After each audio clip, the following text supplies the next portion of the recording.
Hi everybody, it's Martha Kennedy. I want to talk to you about your shift-to-shift report or your communication with oncoming and outgoing shifts. I think one of the most important things that you can do as a nurse when it comes to a shift-to-shift report is to do it in advance, right?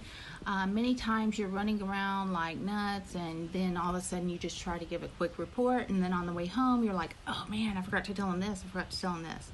So it's important to get your thoughts together before. PCC has a great shift report that you can pull up over the last 8 hours for your shift. It's called the 24-hour, and you can pull it up.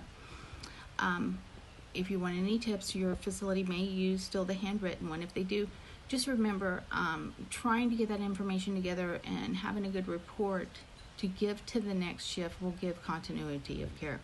You want to tell them of anybody that has had a change in condition, anybody we're waiting labs on, anybody that might be in isolation, why they're in isolation, anybody that's at a doctor's appointment, anybody that's had a change of condition, has a pressure ulcer, anybody that had a PRN, new pain, diarrhea, anybody that is coming in later, anybody that maybe got a new medication, hey, we just got the medicine in, here it is.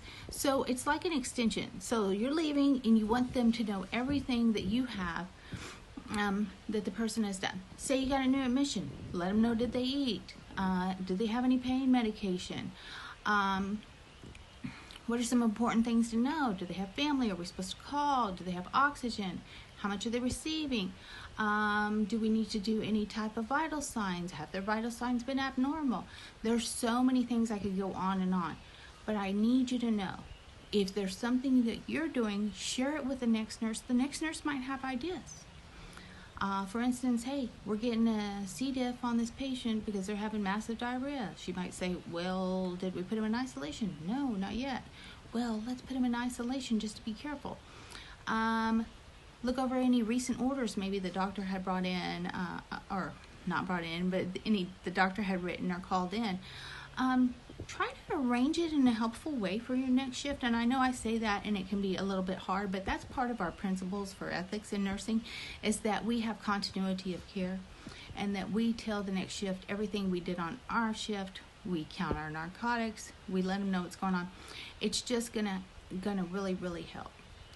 When you want to deliver your report, you always want to do it with neutrality. You don't want to say, I think this is what happened.